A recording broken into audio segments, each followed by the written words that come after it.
பாலபாரதி அம்மா சொன்னாங்க பிஜேபி எல்லாம் களத்திலே இல்ல அப்படின்னு சொல்றாங்க. கை தட்டுறதுக்கு கூட திமுக காரங்களை வாடகைக்கு எடுத்துட்டு பிஜேபிக்கு களத்துல இல்ல திரு சூர்யா உட்காருங்க உட்காருங்க உட்காருங்க உட்காருங்க உட்காருங்க உட்காருங்க உட்காருங்க உட்காருங்க உட்காருங்க நான் பேசுறேன் இல்ல இல்ல சூர்யா நீங்க சொல்லுங்க பயப்படாதீங்க திரு சூர்யா உங்களுக்கான நிறைவு சுற்று நேரம் சுருக்கமா உங்க கருத்தை முன்வைங்க.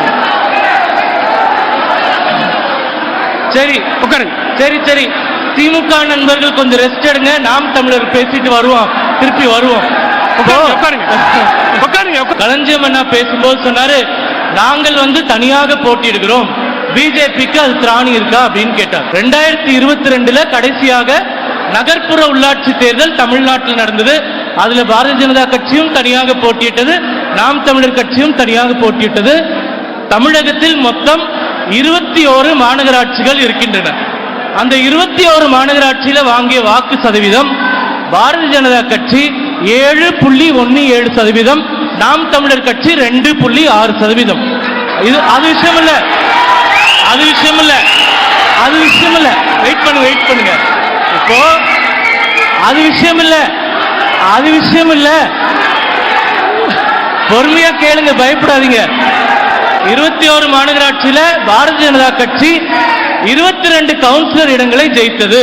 ஆனால் நாம் தமிழர் கட்சி 0 கவுன்சிலர் இடங்களை ஜெயித்தது. ஆகையால அண்ணன் எங்களை சொன்னாரு, நான் உங்களுக்கு சொல்றேன், நீங்க முதல்ல ஒரு கவுன்சிலர் சீட்டை ஜெயிச்சுட்டு வந்து எங்க கிட்ட போட்டி போடுங்க, அதுக்கப்புறமா மத்ததை பார்த்துக்கலாம். சூர்யா நிறைவு செய்யலாம்.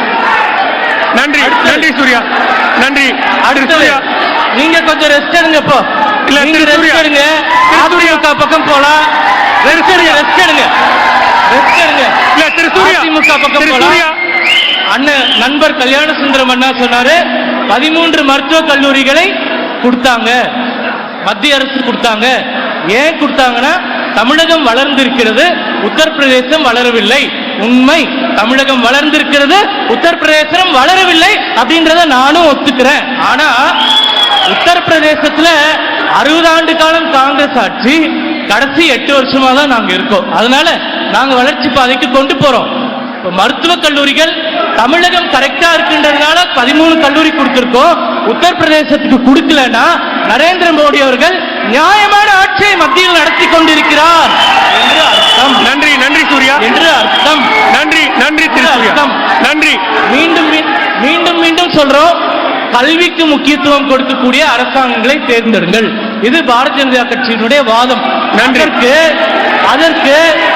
அதற்கு இறுதியா தரவோட நான் சொல்றேன், 2014ஆம் ஆண்டு பாரதிய ஜனதா கட்சி ஆட்சி அமைக்கும் போது இந்தியாவில் 320 பல்கலைக்கழகங்கள் இருந்தன.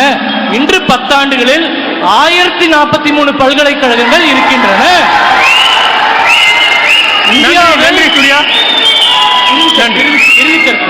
இந்தியாவில் 2014ஆம் ஆண்டு மோடி அவர்கள் ஆட்சி பொறுப்பை ஏற்றபோது 38,000 கல்லூரிகள் இருந்தன. இன்று 53,000 கல்லூரிகள் இருக்கின்றன. மருத்துவக் கல்லூரிகள் நாங்க ஆட்சி பொறுப்பை ஏற்கும் போது 387 மருத்துவக் கல்லூரிகள், இன்று 706 மருத்துவக் கல்லூரிகள். முடிஞ்சிருச்சு. நன்றி. இறுதியா ஒரே ஒரு கருத்து, வாக்குறுதிகளை எல்லாம் நிறைவேற்றிட்டோம்னு சகோதரர் எழிலரசன் அவர்கள் திமுகவில் சொன்னாரு. காஞ்சிபுரம் மண்ணில் இருக்கும், காஞ்சிபுரத்துக்குன்னு தனியாக திமுக தேர்தல் வாக்குறுதி ஒன்று 2021ஆம் ஆண்டு அறிவித்தது. 5 வாக்குறுதிகளை படிக்கிறேன், அது பன்னீர்செல்வம் கட்சி வித்தியாசம் பதில் சொல்லுங்க. முதல் வாக்குறுதி காஞ்சிபுரத்தில் என்று சொன்னார்கள், நிறைவேற்றினார்களா? காஞ்சிபுரத்தில் அரசு சட்டக்கல்லூரி கொண்டு வருவோம் சொன்னாங்க, நிறைவேற்றினாங்களா? காஞ்சிபுரத்தில் காகித ஆலை தொடங்கப்படும் சொன்னாங்க, வந்தாங்களா? சாலை அமைக்கப்படும் சொன்னாங்க, இல்ல. ஊர்ப்பாளைகளை திறப்போம் சொன்னாங்க, திறந்தாங்களா? இல்ல.